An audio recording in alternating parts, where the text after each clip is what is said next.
Hey, what's up, everyone? This is Ferd Bird the Nerd coming back with another comic book market report for you all. We are almost at the end of the third quarter of 2024, which is just crazy. A lot of the books on this list are from 2024, the beginning, and what you'll kind of notice is a lot of these books didn't really keep their value from the peak of 2024. So I know we always talk about COVID prices, and that's kind of out of the wayside at this point. But I think it's important to look um, it's a, it's important to look at some of the let's see here.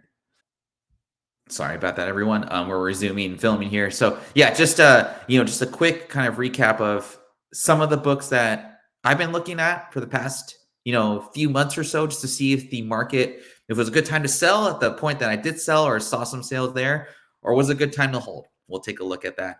And I just want to thank everyone for your continued support. We're almost at 800 subscribers.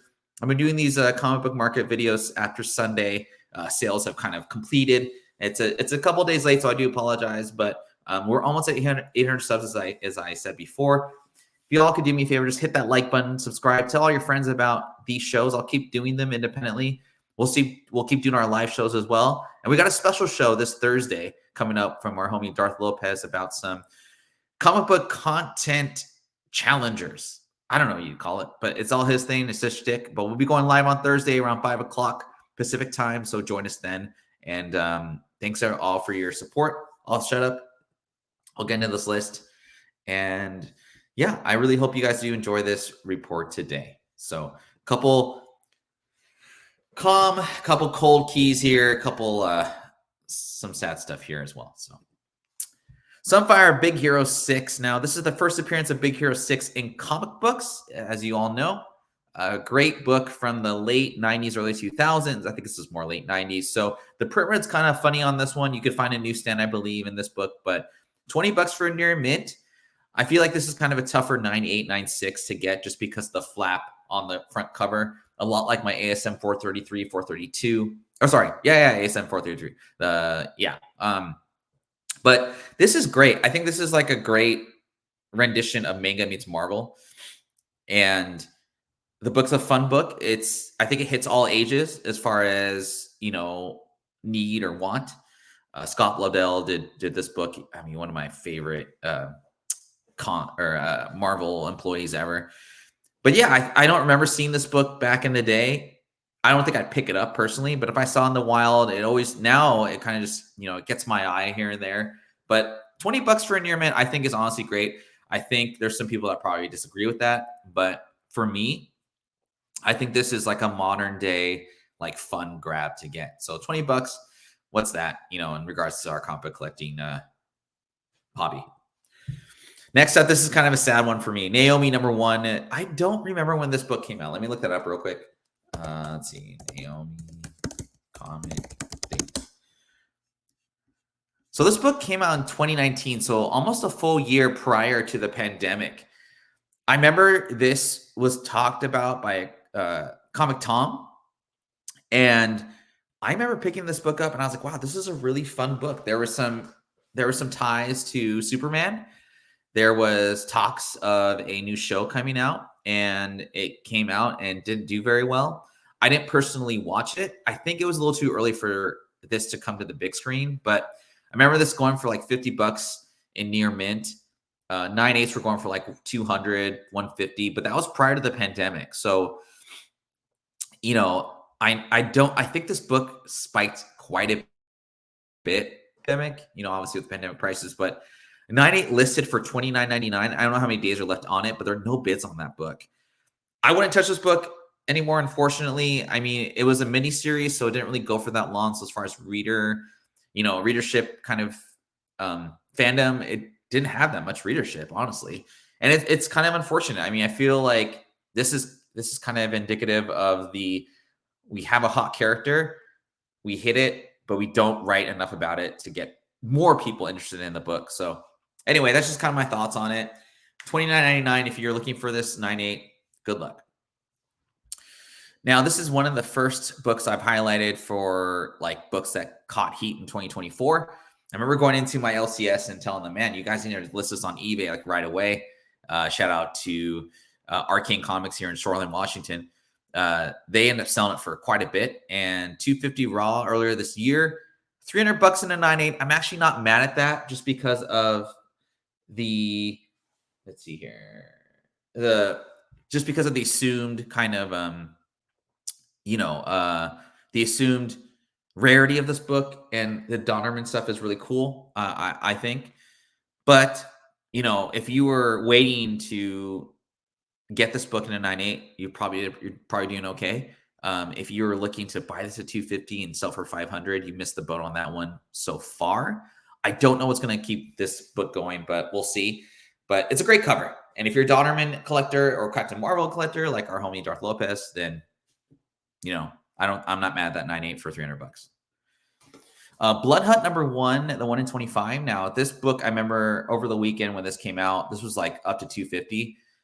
It kind of cooled off to $149. I know there was some stuff going on with this being printed again when the second prints came out, but not a ton of sales this past month. $341 and 9.8, which kind of makes sense with where the book kind of peaked.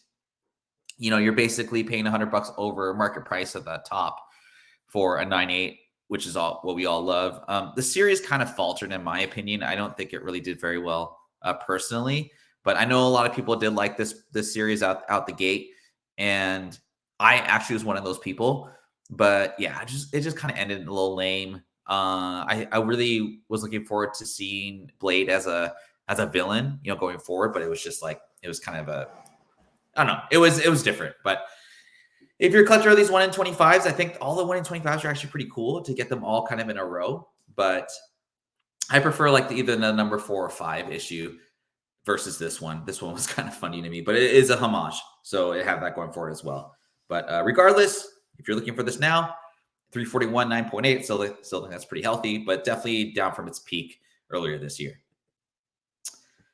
Doom #1, 2024. I meant to put the 1 for the 2024.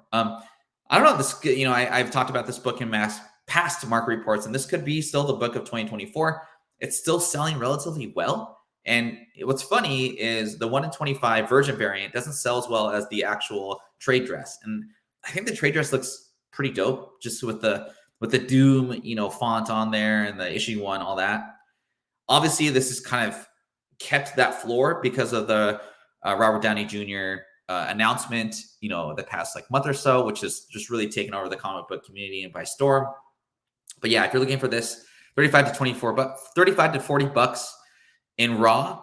I wasn't looking for any 9.8 sales, just because I think it's, you probably pay $100 for a 9.8. This is something though I probably wouldn't try and buy for 40 and then flip it to a 9.8. I feel like this is gonna. I feel like, I don't know. It's a readable book. It's pretty enjoyable, but yeah.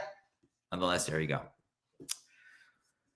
Incredible Hulk from, I think this was last year when this came out, but let me just double check that.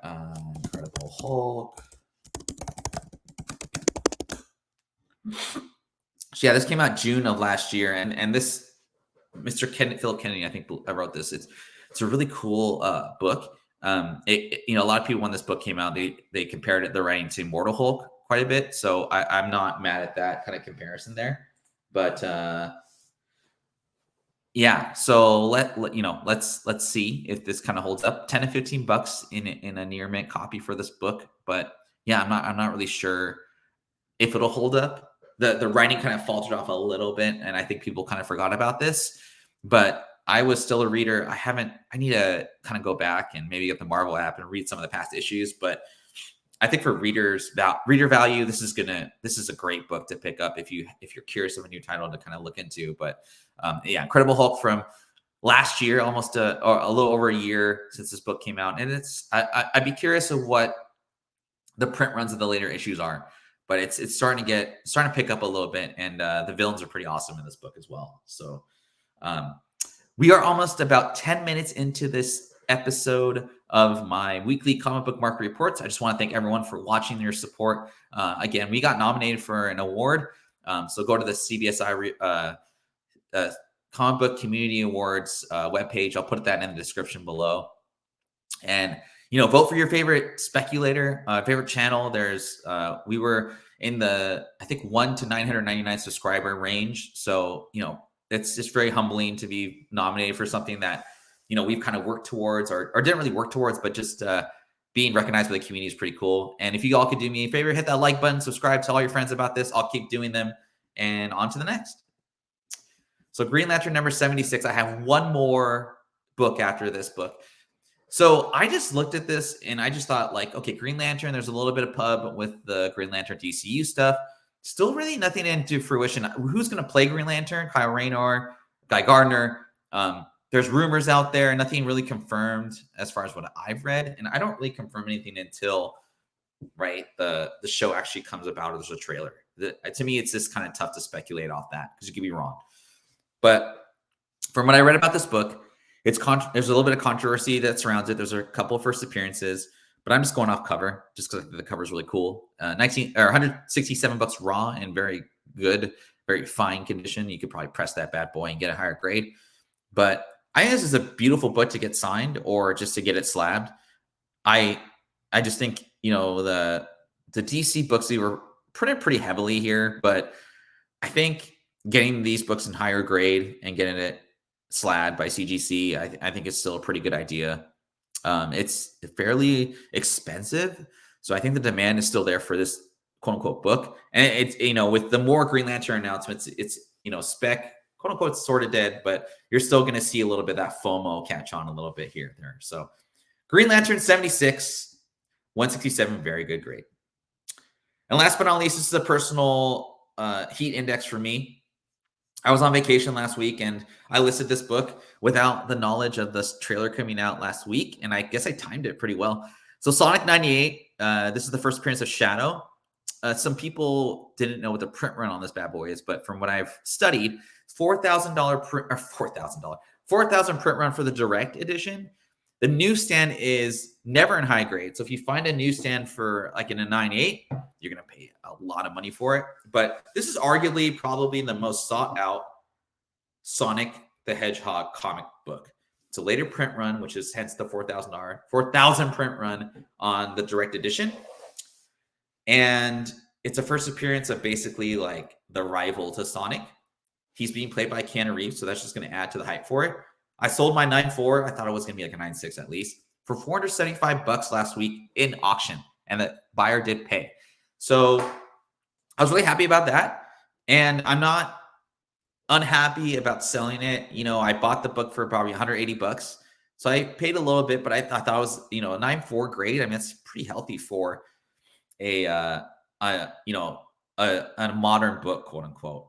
So I was really happy with the sale. I timed it pretty good. I think for me, the rule for me is always to sell when the preview comes out of something, because that's past that, it's really hard to kind of get more cash out of that book that you're going to get. So that's the market report for today or for this week. Well, again, we're going to be doing a Thursday show. I'll be actually on Richie's show today, and we're going to be doing some stuff on Spec Media's channel. I'll put the link in the body below. And yeah, thanks everyone for watching. We'll see you next week. Take care and have a great day. Talk to you later. Bye-bye.